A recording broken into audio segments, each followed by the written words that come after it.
on the minutes.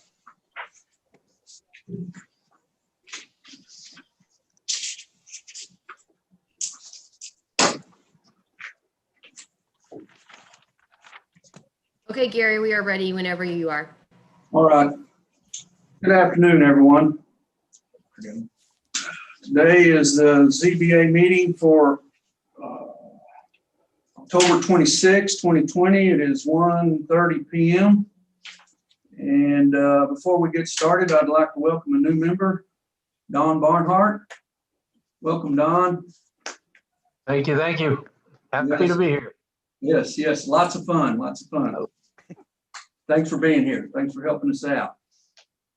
All right, if everyone's had time to look over the previous minutes, if there's not any questions on them, let's, someone ask for approval. And a second. Okay, a second. I'm sorry, I interrupted you. Let's have another motion for approval. Didn't hear the first one. A motion to approve the minutes. All right. Is there a second? I'll second. All right. Let's have a vote. All in favor, say aye. Aye. Aye. All right. Previous minutes passed. Today's agenda, we're starting out. Let's see. First, we need to establish that we have a quorum. It's like we have 7 members present today, which is more than a quorum.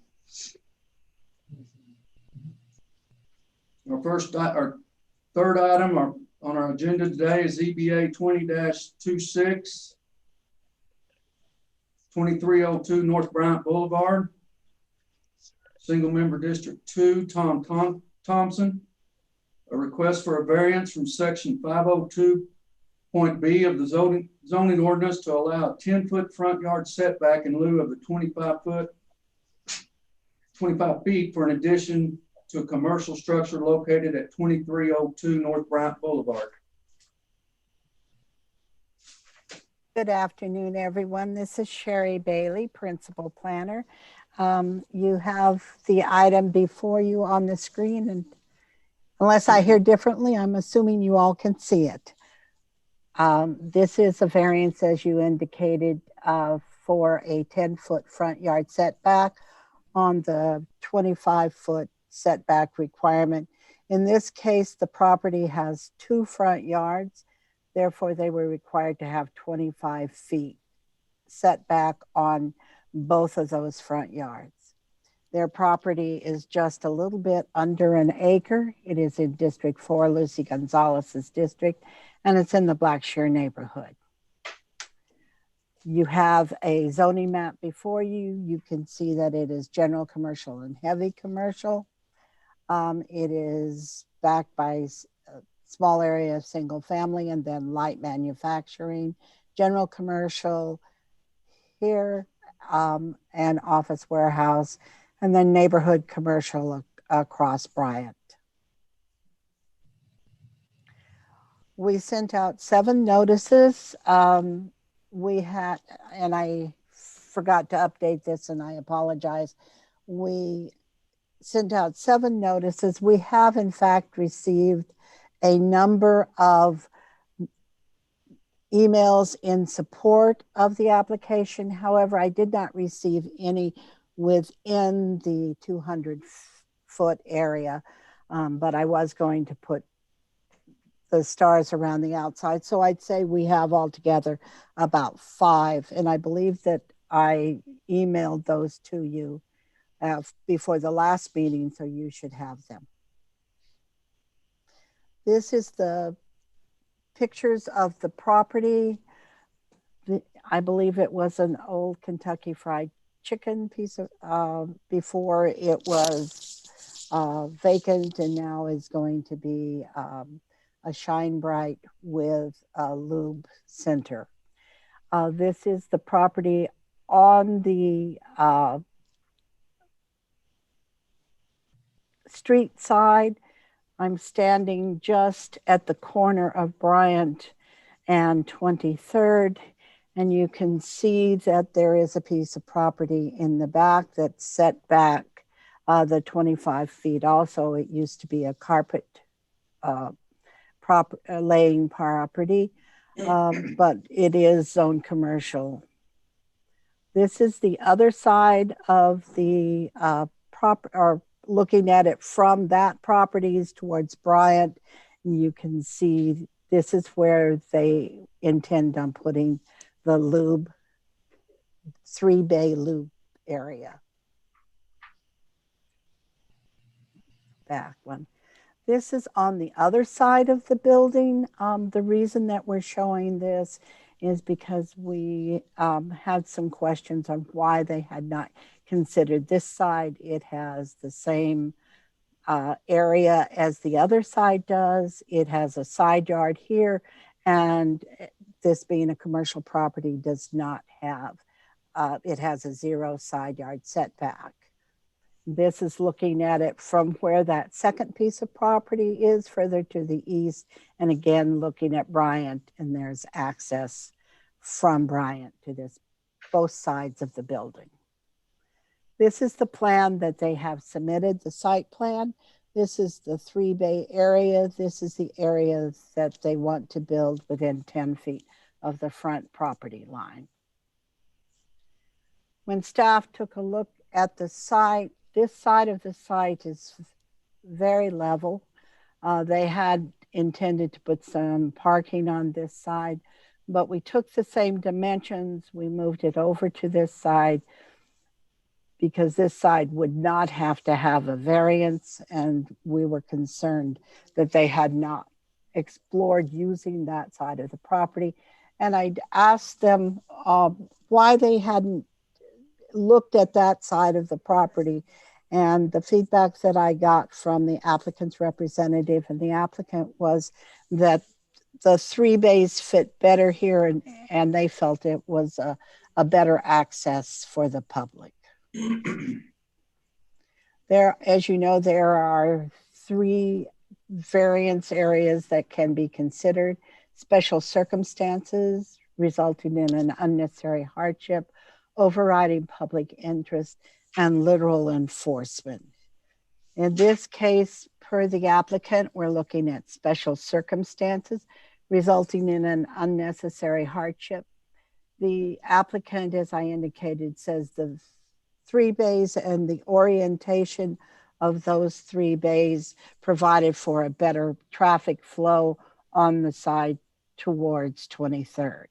And the applicant said at the time that he purchased the property, he was unaware that there were 2 25-foot front yard setbacks, and so had not considered that at the time that he purchased the property.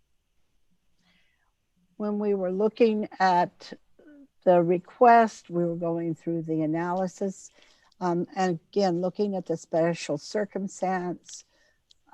This is what the applicant had submitted. Staff is concerned about that because we believe that there is ample room for the 3 bays on either side of the property, and the applicant would then not have to have a setback variance. In this case, we find that it's not the result of the applicant is hard to justify because they really have not looked at that second side or have not conveyed that to staff. Under unnecessary hardship, staff does not see an unnecessary hardship in the enforcement of the zoning ordinance, particularly in this case, because they have other options. And we do believe that their request is not the minimal action that is needed, that they could look at that second side. Under no adverse impacts, we agree that we are concerned that granting the variance will block the adjacent commercial property to the east from being seen from North Bryant and will in fact impact their commercial productivity.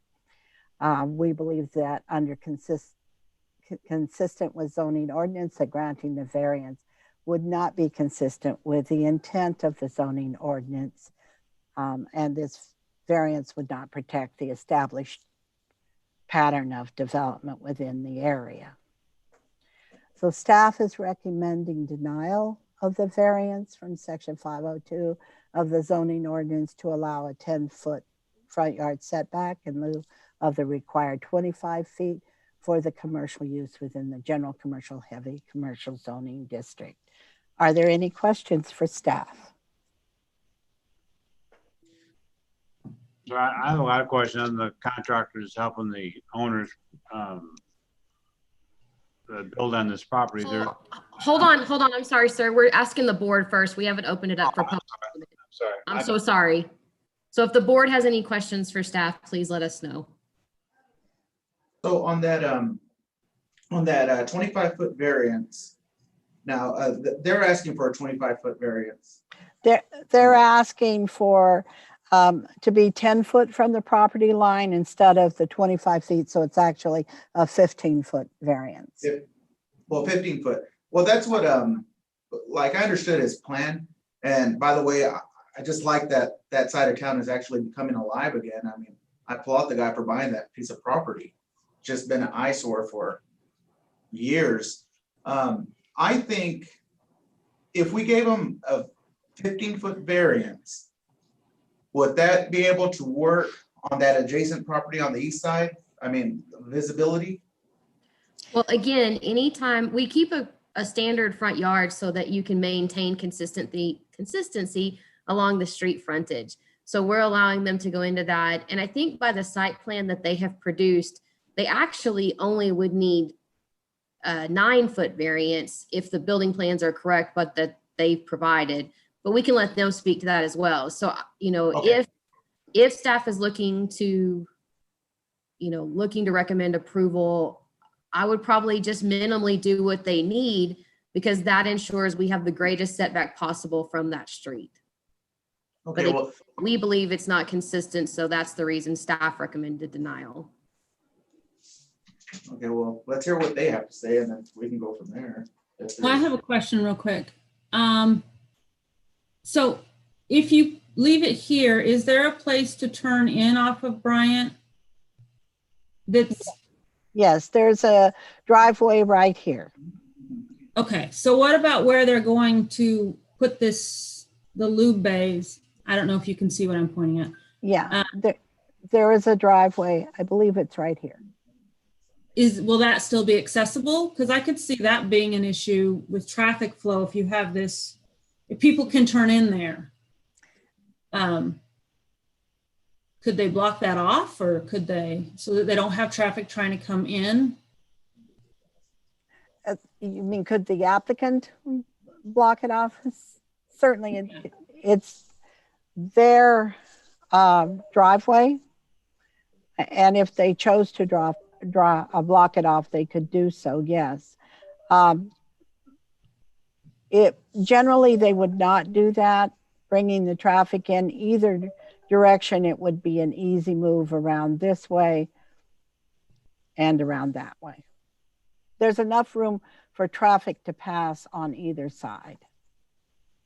If we gave them the variance and they put the lube, the 3-bay lube right there. Right. Mm-hmm.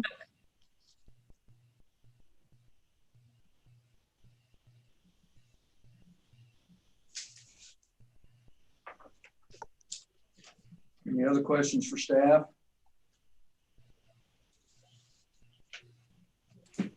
So that's going to be a oil change bay lube?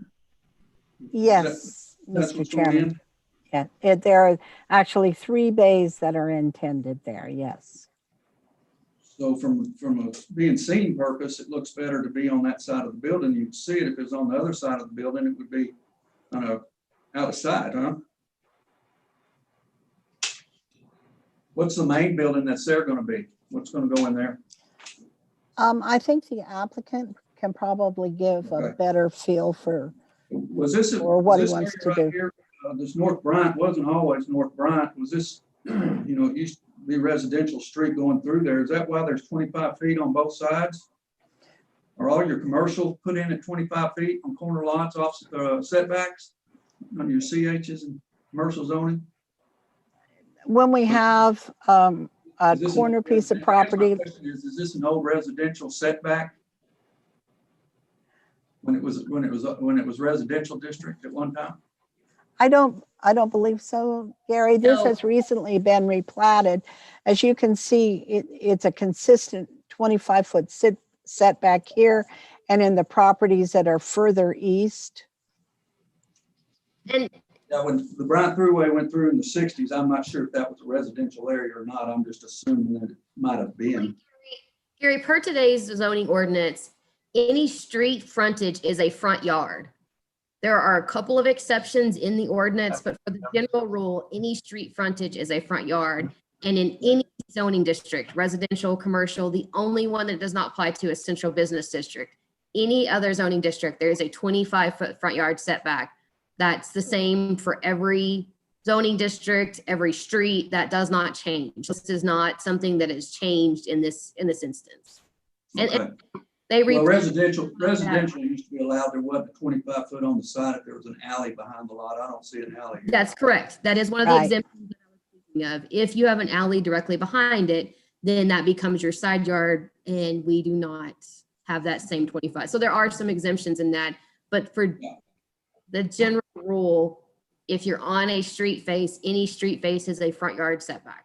And this is a great reason why we have it. If you see the property directly behind them, if they tore that down and were going to rebuild, they'd be required 25 feet. So it keeps the same front yard setback consistent on both street sides. Unless they came for a variance. Yeah, that's correct. Yes, sir. This is the way Yes. they can ask for the variance. Is the building behind them, is it still a carpet? Is it still operating? Carpet house? It's not operating, I don't believe, at this time.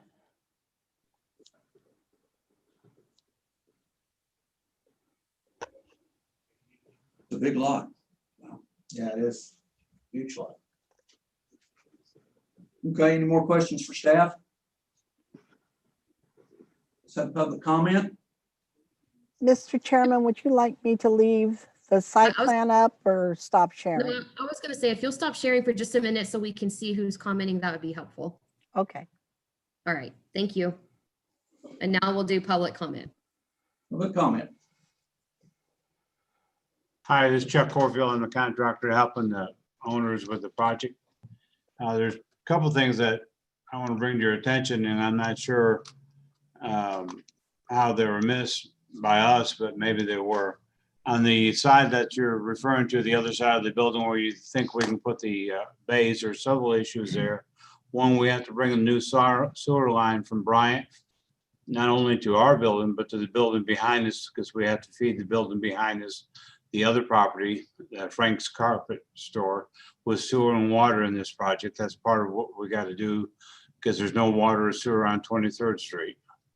And there's also safety concerns putting it on the other side. And it will also stifle the view and the vantage point of 23rd and Bryant. As a prospective customer coming into that location, you want to highlight the business that's on the corner so that it looks very attractive for people to pull in. And in reference to 23rd Street coming off that side of the road, there'll be ample room in the front entrance as well. There's a back entrance when you come out of the bay for them to go exit out of just fine, or curl around the back of the building, come out on the other side, on the north side of that property. Also, there's consideration and for the property, for more use of that property later on, if not today, but possible, putting a car wash in, which will entail the other side of the property to put a car wash bay in so that he can develop the property to the fullest potential. He's also considered putting a tackle stand or something else on that other side of the property. So we're just trying to use the property to justify the value of the property to bring economical gain to the owners of the property for long term. So that was some of the things I think we may have missed, maybe presenting to you in the right way. That water and sewer line has to go up right through that existing carport now to get to the other side, to get to our building, as well as getting to Frank's Carpet Shop that is behind the, that's the other property you see on the east side of that property. Does that make sense? Yes, sir. What's needed? And if you pull the map up, I could kind of show that to you or explain maybe a little better. I don't know. Sir, I didn't catch your name. Would you repeat it? I'm Chuck Corfield, C-O-R Field. Yes, Chuck. Hey, Chuck, on that addition, is that a flat roof you're putting on there? Is it a gable, hip? On the bays, Yes. no, that'd be slanted to probably towards the back. I don't have it in front of me, so I apologize.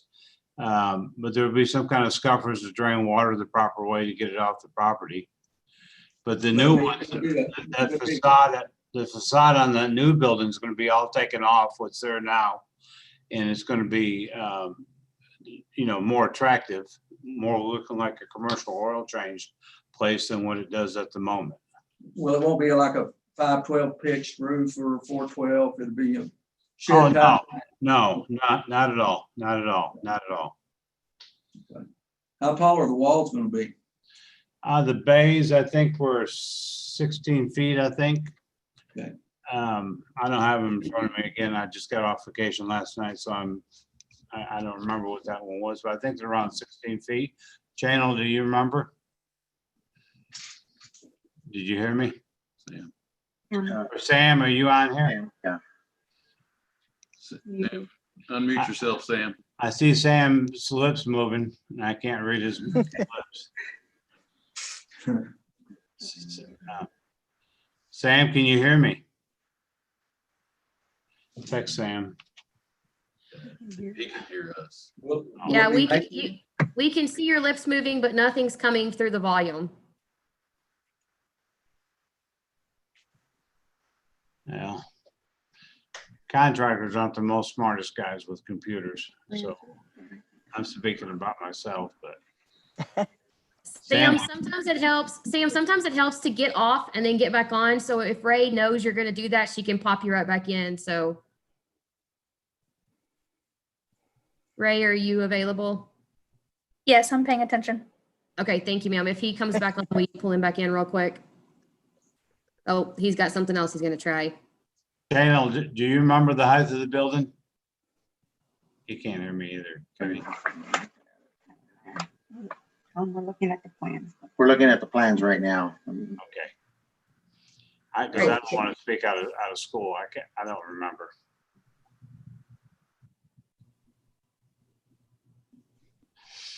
So Chuck, while they're looking for that, let me ask you this. Y'all are needing that 25-foot variance to do what y'all need to do to make that building happen. Is that correct? To make that building happen, as well as future development of the property down the road. Okay, and the city is only allowing, the city wants to give y'all 9 foot because they feel that's what it needs to happen. Like, that's what they feel that can Well, make that. only Is that reason true, Lori? Well, and the only reason, I'd like one of them to answer that. What I was looking at was a plan that they provided to us that it says approximately, let me say that, it says approximately 9 feet is the setback or is the encroachment into the setback. So I'd like for them to state that, but again, as close or as far as we can get it back closer to 25 feet, the better. Better. Can you hear me now? Go ahead, Sam. Okay. What was the question? There are 16-foot front walls for the new loop center because we got the 12-foot overhead doors and we need some clearance above that for the overhead doors and we need some clearance for our structure. So there's 16 feet clearance. The existing building is about 15 feet tall. So we're just a foot taller with the new addition than we are with the existing addition, with the existing building. So Is that, Sam, is that 16 feet? Is that including the roof? yes, sir. That includes the So parapet. From the ground up to the top of the roof, it'd be 16 feet. Yes, sir. Okay. Yes. So there's perfect wall around the roof, right, Sam, and then it drains to the back? It's a skillion sloped roof, mono pitch roof to the back. Yes. Okay, thank you.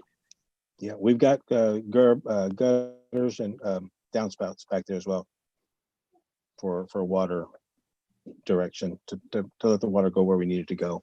So yes. And I wasn't sure if we told you about the future possibility use of the property, and while we're bringing that sewer line up in our submittal process, so maybe we dropped the ball on that.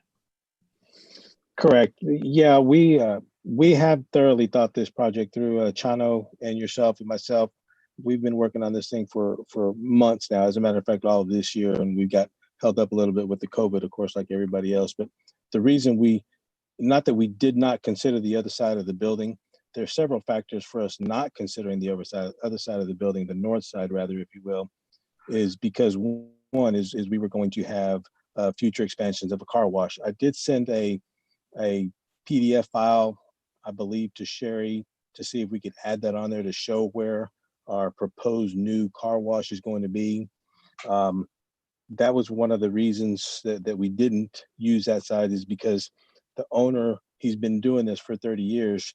I felt that the traffic flow and the traffic pattern with the way the light is at the intersection would work best for it being in the front. You drive around at the front, you drive straight in, you get your lube wash, you get your car lube, and you drive around the building and you go through the car wash and you pull out onto Bryant Boulevard. Makes it simple, makes it clean. We got safety issues with cars crossing each other when we do it the opposite way.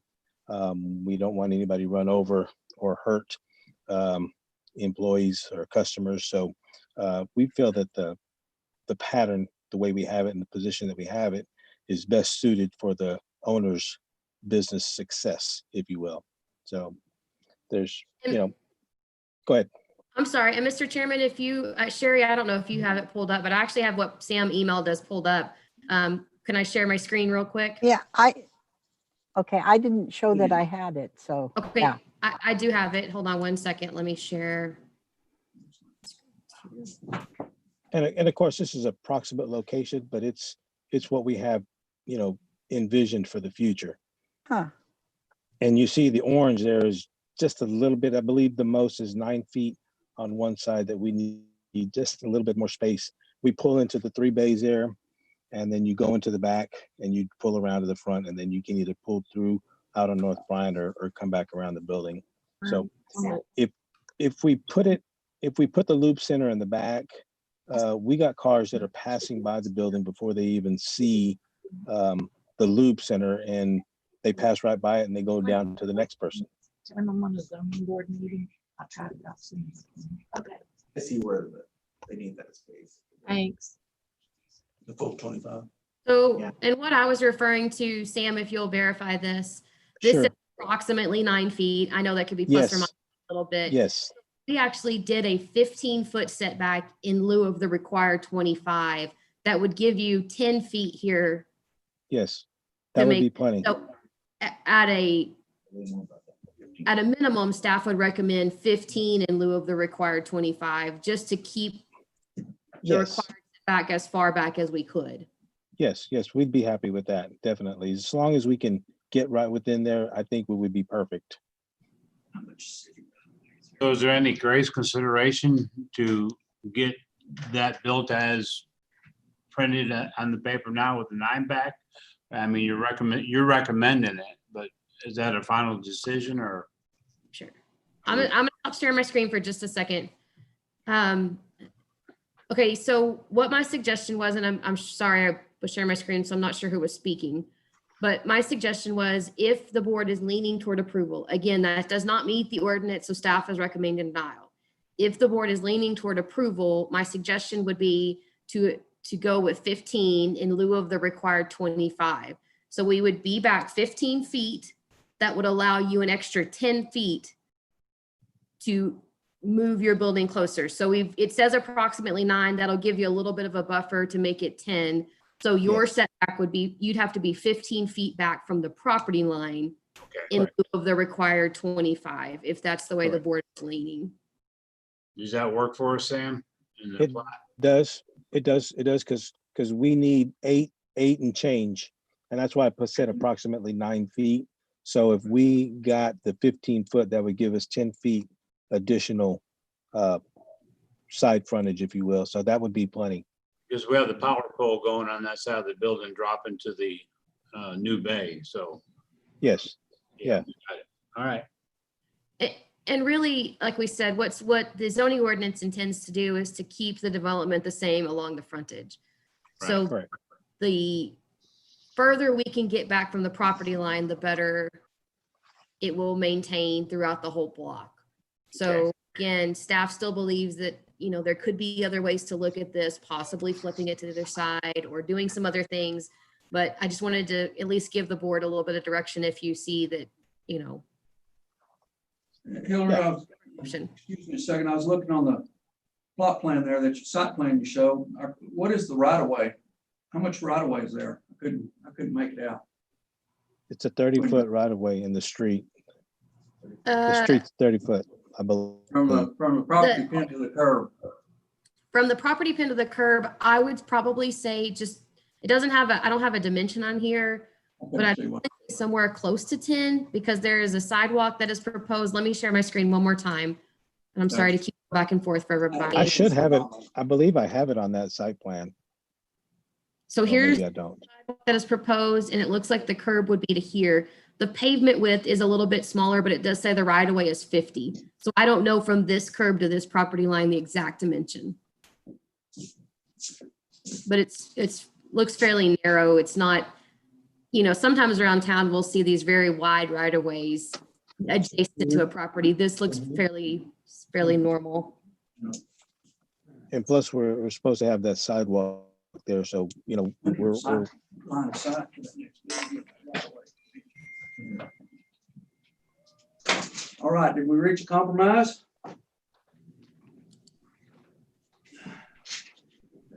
Okay, I have a quick question. So there's no one behind on 23rd that what used to be the old carpet, sorry, I've had screens go in and out. The kind of the orange building that says carpets, no one is using that right now, right? You're not blocking anybody's view from 23rd into that other property. Is that correct? There isn't anybody in that building at this time, yes. Okay. But there could be, and that's one of the things considered is that could be reused and or right past this building is open vacant land. So if someone goes to put in a business along 23rd, they would be required a 25-foot setback. This addition could possibly block their view from Bryant and therefore affect their business in a way.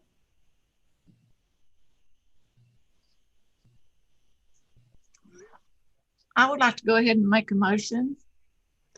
Okay. That we approve the variance with a minimum of 15-foot setback. That building has been old, it's dilapidated, it's an eyesore, and it's on the main spot as people come into San Angelo. So I think an improvement like this would be great for everybody. And that lot on the other side on 23rd, if it is ever developed, which is an unknown, this is a known commodity. I think it's a win-win, and I think it's a good thing. We need to promote it. A second. We have a motion and a second. Let's have the vote. So all in favor, say aye. Aye. Aye. Any opposed? Motion carries 7-0. Thank you, Chuck. Thank you. Thank you, Sam. Thank you, Chuck. Thank you, fellas. I appreciate your work. Thank you.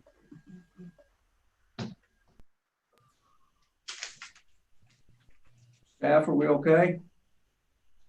We move on?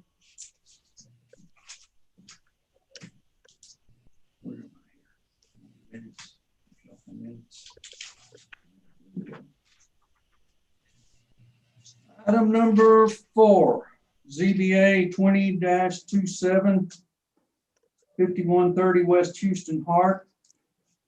Single member district number 6, Billy DeWitt. A request for approval of variance from section 509.8.1 of the zoning ordinance to exempt the requirement for a privacy fence where a side or rear lot line is adjacent to the low-rise multifamily residential zoning district located at 5130 West Houston Hart Expressway. Good afternoon, ZBA members. This is Jeff Fisher, Principal Planner. And our next case today is ZBA 2027. Can everybody see these slides moving? Yes. Yes, sir. Perfect. Okay. So this is a variance to exempt a privacy fence when a side or rear lot line is adjacent to a residential zone, in this case, it's low-rise multifamily RM1. And this is, I'll show you in a few slides in a minute. This is just for a portion of the fence for the new Honda dealership. So it's going to be along the northeast and along the east side. That's what they're requesting. They've already got fencing along the other sides here. This is District 6, Billy DeWitt in the ASU Bluffs neighborhood. And it's 5.232 acres. The zoning is general commercial, CG. 19 notifications were mailed out, and we received 4 letters back in opposition from the property owners in those red stars here. So that's, I believe, 7, 10, 11, and 16. So Honda is building a new dealership here on very close to the new HEB on Houston Hart Expressway West. And they got close to a final inspection. Staff went out and we did our site check. They had their sidewalks in, all of their facilities, their parking. But there was an area to the east and northeast that I just showed you where they didn't install the required 6-foot-high privacy fence. The furthest east is adjacent to a vacant lot that's zoned RM1. The future land use on that lot is commercial, so that could be rezoned later to commercial, but it is RM1 today. It's vacant. The northeast boundary is adjacent to the AEP lot. So they did note that on their site plan that they'd either install a fence or request a variance. And so that's what they're doing today. So this is the new dealership, which is pretty much on the west side of the site. And then as you get further east, there's a parking lot there. And so the fence is adjacent to that parking lot and future detention pond. So this is looking on Drexel behind the facility. You can see the wooden fence they've already installed. They did that as a courtesy. They didn't have to do that. That's a 6-foot-high privacy fence there. Some of the residents across the street on Drexel were facing that. It is a front yard, so they could only go to 4 within the first 25. So they pushed that back 25 feet. So that provides a little bit of screening for those homes immediately adjacent there. This is there you can see the privacy fence. And then as you go further east, that wooden fence stops, but the residents on Southampton behind there have already installed privacy fencing. So the zoning ordinance basically says if you're a commercial use adjacent to a residential use or zoning district, you have to install a fence unless an equivalent fence already exists. And so the fact that the privacy fences were already installed as part of the subdivision exempts that portion at least from having to put a fence. So this is going northeast. You can see the AEP property.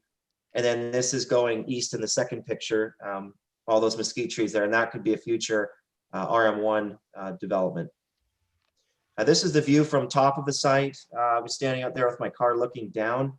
So you can see privacy fencing here. This owner with the gray house shifted his fence back about 20 feet, but it's still very close to the line. So they've got a fence. And everything east of that it's not required. And I'll show you the plan in a minute because it kind of curves.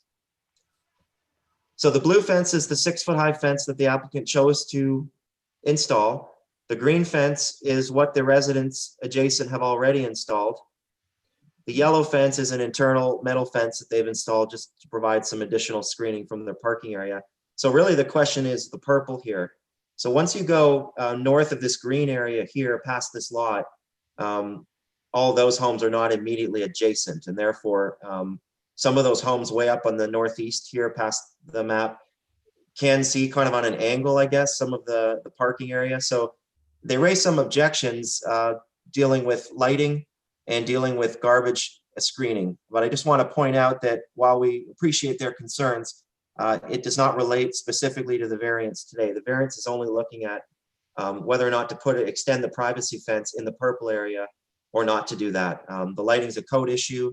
I have talked to Honda and the owner said that they've been working with the residents on that. They have screened the garbage enclosure since I first went out there. They put a wooden gate here, or I believe a metal gate. So that has probably resolved that issue, plus that internal fence here to provide some screening for these residents on this side. So really, we're just looking at the purple today. Same with Sherry's case. You look at 3 different possible variances. Is there a special circumstance, an overriding public interest, or literal enforcement? In this case, staff is supporting the variance. We believe there's a special circumstance. The east property line, there's a large detention pond and topographical issues facing this lot line if they were to put in a fence. So I can go back to that site plan in a few minutes, but basically from the detention pond from the east, where that new fence would be, just to the parking area is about 150 feet. And then from that east fence all the way to the building is probably about 400 feet. So we believe that with that distance, with the grade differential and the detention pond, and at least half of that distance is really an AEP property that probably doesn't really need a privacy fence because it's not a residential use and probably won't, change anytime soon.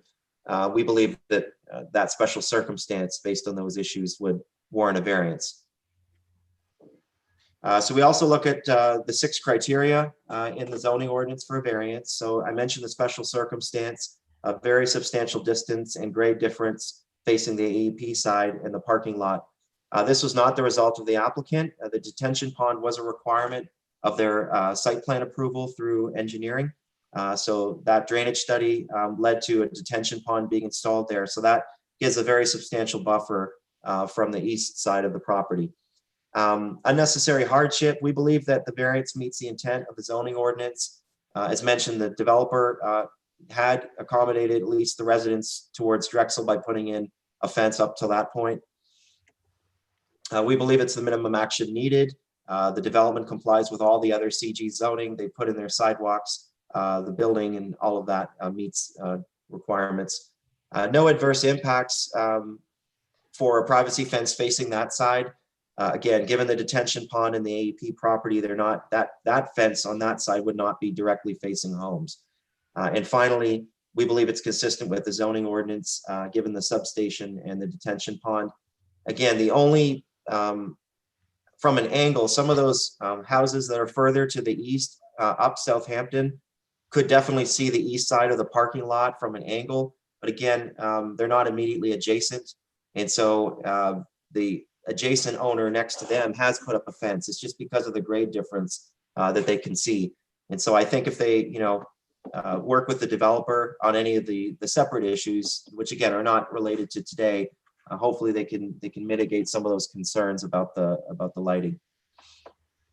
Staff recommends approval of a variance from 509A1 of the zoning ordinance to exempt the requirement of a privacy fence where a side or rear lot line is adjacent to the low-rise RM1 zoning district located at 5130 West Houston Hart Expressway, subject to the 2 conditions of approval in your staff report. So one is the applicant shall obtain a final certificate of occupancy for the new dealership. They're working with permits on that process now, pending the variance today. And 2, this approval only applies to permitted uses and development within the limits of the existing parking area shown on the approved plan. So let's just say, I don't know, they work out a drainage issue or they try to add new buildings and go past the existing parking area. Definitely that could be a concern and we would have to come back here for a variance. But as long as they stay within the existing footprint that they're showing, we would support the variance. This concludes staff's presentation. I'm going to stop sharing my screen now. Any questions or comments? Thank you, Have Jeff. one, Jeff. Thank you. If we don't require them to put some kind of fencing there, whether it be privacy or chain link, would the city not incur some liability? Because I know it's a detention pond, not a retention pond, but when we get a lot of rain, the bluffs is notoriously, it stands there forever. So those residential homes are, it's not a visibility solution, but a liability solution. If that's not fenced, kids in the neighborhood can go right to that and tend to migrate to water. Sure.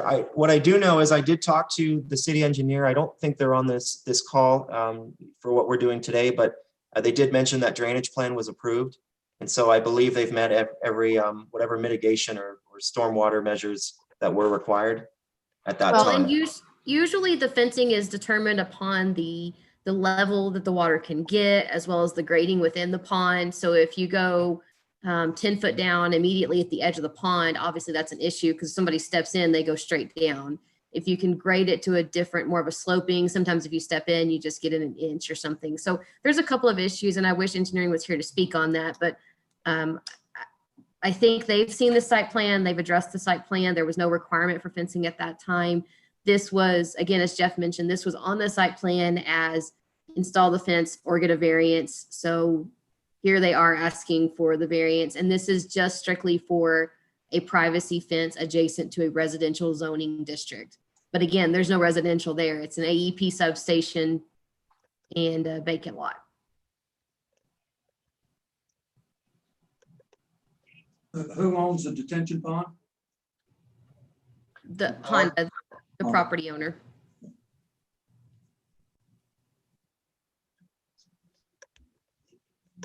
How David, deep is Did that? that answer your question, David? I'm sorry, what? Did that answer your question? Well, it addresses the view, you know, and blocking the view, but still, if they own a detention pond, I wouldn't want it unless it is guaranteed that it's going to be shallow enough that it's not a drowning hazard. Because no, there's not a house on the other side, but there are houses within walking distance. It appeared, maybe not. One would think their liability insurance would want a fence around there. Yeah, I would think so.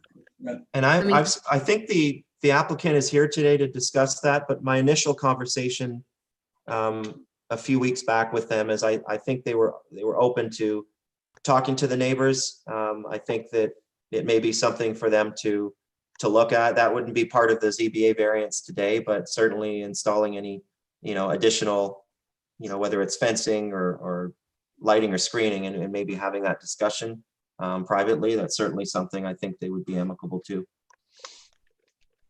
Stephanie, So- you had a question on the depth, is that correct? Yeah. I don't know that we know the depth. Again, I wish engineering was here to help us answer some of these questions, but the grading plan that was approved and the site plan that was approved, both of these features saw this detention pond. So again, it's kind of us speaking for them, but they would have caught it at that point through both of those processes if it had been an issue, is my understanding. Ms. Hamby, do you mean the grade difference from like when you're standing on the parking lot down? No. No, like how deep does that retention pond go? It doesn't look that deep. Oh, I see. So I don't know that water gathering there. Because from what I remember on the opposition letters that I saw, it was more about them being able to look into their backyard than it had anything to do with water in the pond. Is that correct? That's right. Their main concerns were the fencing. And again, one of the residents that had the concerns, and I understand, was on an angle northeast of, so they weren't directly abutting, but just due to the slope difference, they could still see over the privacy fence from their neighbor and then up to that angle, some of the parking lot where the Honda sign is. The other two concerns are definitely separate issues. Again, the lighting, I think they could work with them on that if there is a glare issue, and then the garbage enclosure, they have screened it since. Well, and Gary, the applicant's representative is available, so he may be able to answer this whenever we're ready. Yeah, I can tell you, the detention pond, it doesn't hold water for. State your name, please, sir. I'm sorry, my name is Tim Ketting. Hi, Tim. I'm the contractor on the project. I've been asked to speak for the owner, but I can tell you, like the other day, what was it, a month ago, when we had that 4-inch rain, that detention pond didn't even hold water for a day. It's basically a pond that slows the drainage coming off of just that lot. It's actually designed right now to hold all of the drainage from that entire lot all the way back to the HEB. That's not even developed. And so right now it's not really a holding pond. I mean, I don't even think it got full. If I remember right from my superintendent, I don't think it even got full. And he said by the next morning, the water was gone. But I'll certainly address that issue with the owner to see if he's concerned enough to put security fencing around it, if he feels like that's necessary. Is it more of a sediment basin? Yeah, well, they had us design it actually because the owner bought the whole piece of property all the way back to the HEB, but since he was only going to develop that end of it, There was really no way for the water to leave the undeveloped part without going onto Drexel, which would have caused an issue at some point in the future, or created another detention pond having to be built on that piece of property. And so what the owner did is there's a catch basin there on the side of this development right next to the undeveloped piece of property that will drain into this detention pond. So it'll actually hold that entire piece of property's drainage once it is developed. Gotcha.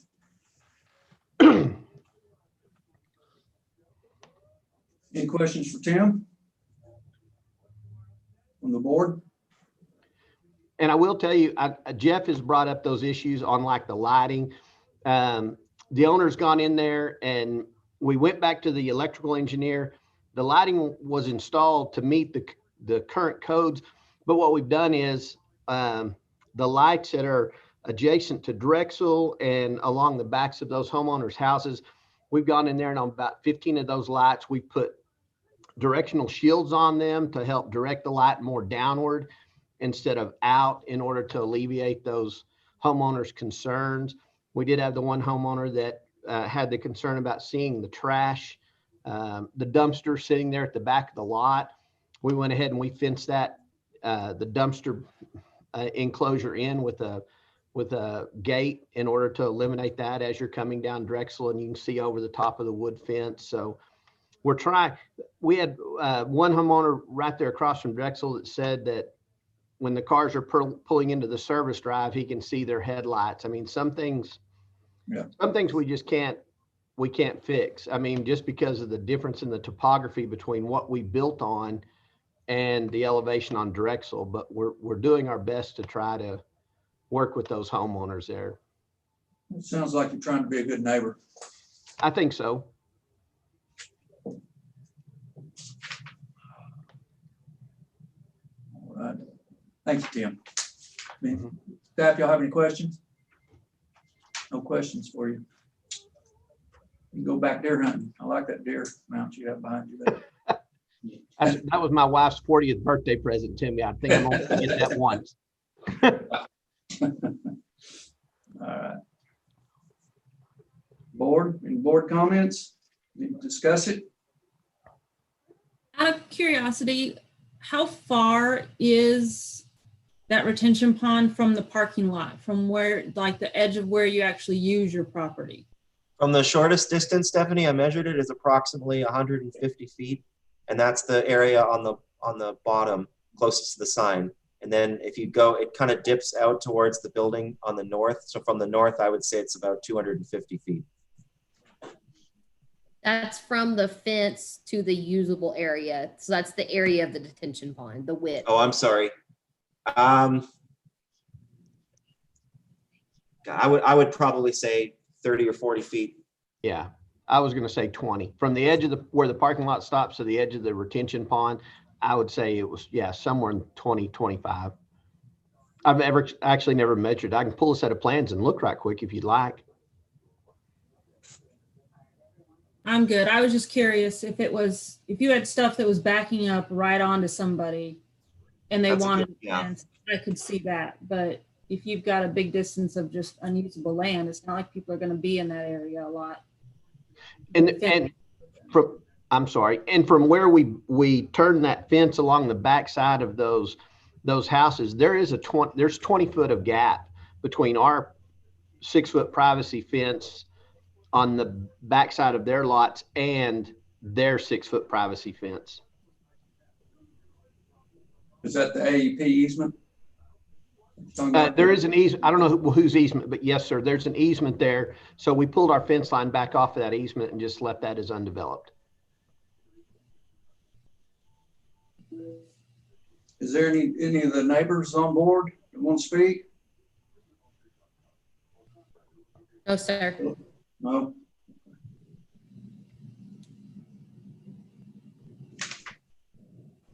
Well, if there's not any more comments, I'm going to ask for a motion.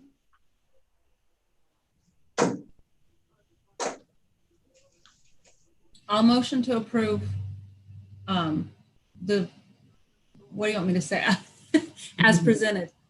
Yes, as presented. That sounds good. I'll second that.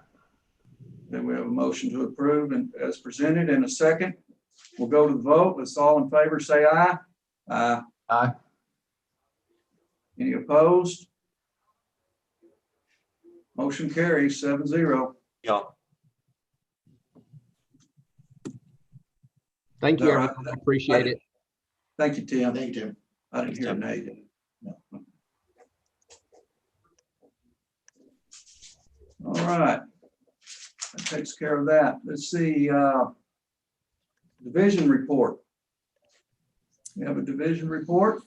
Yeah, I will start by saying that we are still going by the governor's orders. So if he allows us to do virtual meetings, we will continue. The other thing that we are waiting on is city council direction. So if at any point we hear that we need to be back in person, we will let you know. I know a couple of you have concerns about meeting in person. They are taking precautions with everyone. If we go back to in-person meetings, we'll meet at the convention center. So they have some precautions there. They have chairs that are 6 feet spread apart. They have plexiglass dividers in between each person that is on the board. So I think we'll have some precautions there. But as of now, with this board, we're going to stay virtual if we can. Please be on the lookout. Sherry will be in touch if something changes. Staff is still, you can see in the back of me, we're still working remotely. We have one person in the office every day. So if you have any questions or need anything, please let us know. But at this point, we are still kind of rotating in and out. Thank you, Hillary. Yes, sir. All right. Next meeting agenda is Monday, December the 2nd, December the 7th. Yes, December the 7th. Pearl Harbor. Yeah, if everyone remembers, we just combined October and November meetings, so we will not have a November meeting. Okay. No November meeting. No November meeting. Right. No one has any more comments or questions? I'll need to hear a motion to adjourn. I motion to adjourn. Second? Second. All in favor? Aye. Bye, y'all.